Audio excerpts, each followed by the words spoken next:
devices for the middle and elementary school students. And we're looking for an approval to purchase 2,400 Lenovo Chromebooks for middle school and elementary school students.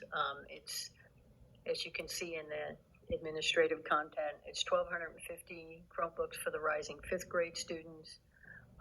We're looking to use Chromebooks with the kindergarten beginning in, we're talking 2023-24. So it's 1,150 Chromebooks for the kindergarten students to be deployed sometime in 2024. I know that we had the conversation with Dr. Matei, who actually we have Cat Lawyer here to answer our questions instead of Dr. Matei. So we talked about, I know that there was some conversation about deploying them in January, and Director Miller and I felt that if we were going to deploy them for kindergarten, that perhaps we wait till the spring or even, for the start of the following year, because, they're barely going to be using their iPads. And then I think the children might be okay with it, but, now you're saying to parents, oh, here's a new device in January. When I personally have an issue with sending devices home with kindergarten students to begin with. So Dr. Matei said that we're purchasing them. They're not laptops that age out. They're Chromebooks, so they're web-based, and that they don't get updated regularly. You know how every 4 or 5 years we talk about a new computer. So we don't have that with this, and it's good that we order them now so we have them for next year, irrespective. So, Dr. Chance is facilitating some discussions and part of where I do want to make sure our curriculum house is having discussions with teachers in regard to, especially those primary grades. We were thrust into the pandemic, and someone mentioned earlier that's when we became one-to-one. Now we have an opportunity to reflect on things. What do we want to do with technology with our youngest students? If we don't believe these devices should be going home with students, then there's ramifications we have to figure out, because we don't have carts, and there's a cost involved in that, and we would have to figure that out. And so, Lou, do you want to?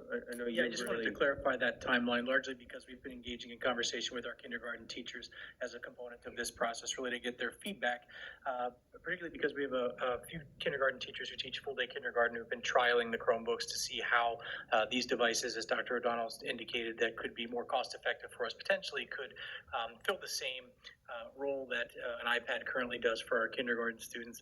And of course, anytime you do that type of institute that type of change, particularly for kindergarten teachers who are also in the midst of a new ELA curriculum implementation and those types of things, we want to be cognizant of the fact that expectations are clear in terms of how the devices are to be used in the classroom. We also think there's a communication layer that we need to engage in with parents in terms of how we intend for the devices to be used at home when we do send them home, which is something that we didn't necessarily have the opportunity to do when we made the transition from carts to sending them home, because it was in the midst of the pandemic, right? So really what we'd like to do is deploy the Chromebooks to our kindergarten students as far into the spring as we can do it. And because what that will do is allow us as much time as we can to convene our kindergarten teachers, get their input and feedback around things like how can we best educate parents? What are the expectations for the devices in the classrooms for our students? And those types of things. And two, the question is that remains to be answered is, are we still going to send them home on a daily basis? Because again, that was something that we did as a result of the pandemic. Now that we're sort of out of that, what's the best utilization of those devices for our youngest learners? And we think it's important that we kindergarten teachers are a part of that conversation. Will that conversation be had with not just the kindergarten teachers, but also potentially first and I would say potentially second grade teachers as well? Because I can just speak from my personal experience that my second grader did not touch, and my second grader now barely touches his iPad versus, say, my fourth grader who uses it at home a little bit more. Yeah, it certainly will, but of course, when we're talking about the deployment in kindergarten next year, it gives even a little bit more time. If we're talking about spring of next year for kindergarten, then it gives even a little more time for first grade. The other thing to think about too, that we hear frequently, is because we have a half-day kindergarten program, the time available to utilize devices isn't quite the same as it is in first grade or second grade, where we have a full day. So there's just maybe some more variables that exist in kindergarten that make the conversation more challenging than it might in first and second grade, but certainly it's a conversation that will progress as we roll the Chromebooks up into the higher grades. Director Bliss? Thank you. Going from an iPad to a Chromebook, I even know that fifth grade students have a hard time logging on. Is there anything that we have done to try to help a classroom teacher with having 25 kids say, help me at the exact same time? Yeah, and actually, it's a lot of the work that our technology team has been doing with the teachers who are trialing the devices now. I had the opportunity to attend one of those meetings right before the holiday, actually, and that was one of the challenges, right? So using ClassLink, that has a number of apps, for example, that a student might be selecting from for a student who's 5 or 6 years old. If we could pare that down, for example, we were in conversation about whether or not we could do that so the kids could get logged on quicker to particular apps that they might be using. So that's precisely the type of questions we're trying to answer in this trial period. And again, our tech team has been supporting our teachers in that But even venture. to the point of logging on to the machine itself, do you have any I instant can speak to that. Sure. miracles? Miracle QR code, everybody knows what a QR code is.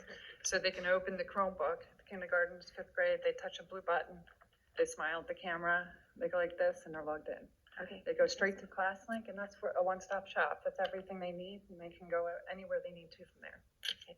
And I also agree that we should not be taking those home, because if you've ever seen a first grader throw their school bag in the middle of the street to go play with a friend, there goes your ninth grader. So I do just want one caveat to taking devices home, and something that we think about and want to continue to think about in relation to this conversation is providing a one-to-one device is potentially a measure of ensuring that there's equity across in terms of access across all students. Because if we don't send a device home, then there's a good probability that students whose parents have the wherewithal and money available to buy them devices, they're going to access those things at home, and perhaps students whose parents don't have that same ability might not. And so it's just an important component that we consider. Doesn't mean that's where we end up. It's just a component of the conversation. Maybe it's a few times a week, but we're also talking about so those heavy book bags on those little tiny shoulders. Yeah, and that's what I mean. That's what I mean when we talk about expectation, right? So if we're going to send them home, for what purpose and how often? And mom and dad or whoever's at home with that student, what is the expectation for use? How do they log on? Is it for practice? How do they get there? And so I think that's that layer of communication with parents I think we have to provide before we make decisions around that. Sure.